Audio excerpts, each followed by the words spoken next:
ضرور دیکھیے۔ یہ جتنے ہمارے یہاں احناف ہیں نا، جیسے یہ فقہی مسائل میں کیا کرتے ہیں کہ اللہ اور اس کے رسول کی حدیثوں کو اپنے امام پر پیش کرتے ہیں فقہی اعتبار سے، امام ابو حنیفہ اور پورا حنفی مسلک، اور فقہی مسائل میں اگر قرآن و حدیث ان کے مسلک کے موافق ہے تو قبول کر لیتے ہیں، اور اگر قرآن و حدیث ان کے مسلک کے خلاف ہے تو رد کر دیتے ہیں۔ یہی معاملہ یہ عقیدے میں بھی کرتے ہیں، پر عقیدے میں یہ مسائل امام ابو حنیفہ پہ پیش نہیں کرتے، جو ان کا خاص ایک اشعری یا ماتریدی جو عقیدہ ہوتا ہے نا، یہ قرآن و حدیث کو اپنے علم کلام پر، اشعری علم کلام پر یا ماتریدی علم کلام پر پیش کرتے ہیں، اور جہاں قرآن و حدیث ان کے علم کلام کے موافق ہو جاتا ہے اس کو لے لیتے ہیں، اور جہاں مخالف ہوتا ہے وہاں رد کر دیتے ہیں۔ پرابلم کی جڑ اصل میں یہ ہے، جیسے فقہ میں امام کی تقلید امام ابو حنیفہ اور مسلک کے حنفیہ تقلید یہ مسئلہ ہے، ویسے عقیدے میں اشعریت اور ماتریدیت کی تقلید یہ مسئلہ ہے۔ ورنہ یہ بات بالکل آپ کے سمجھ میں نہیں آئے گی کہ بھائی عین اللہ کے جواب میں اتنا گھماؤ پھراؤ کیوں ہے، یہ اتنا گھومنا پھرنا کیوں پڑ رہا ہے اس کو؟ اس کا جواب تو حدیث میں بہت صاف ہے۔ رسول اللہ نے پوچھا عین اللہ،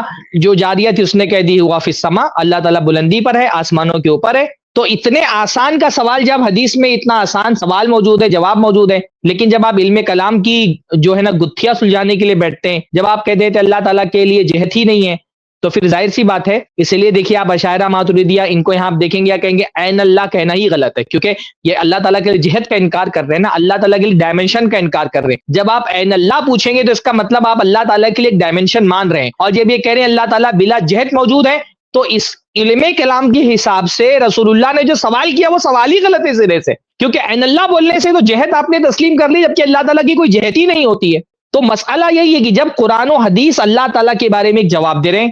اور علم کلام سے ایک دوسرا جواب آ رہا ہے، یہ جب ٹکراتا ہے نا، تو جو یہ مقلدین ہیں جو علم کلام میں عقیدے میں اشعری ہیں یا ماتریدی ہیں، جب ان کا ٹکراؤ ہوتا ہے تو یہ قرآن و حدیث کو چھوڑ دیتے ہیں۔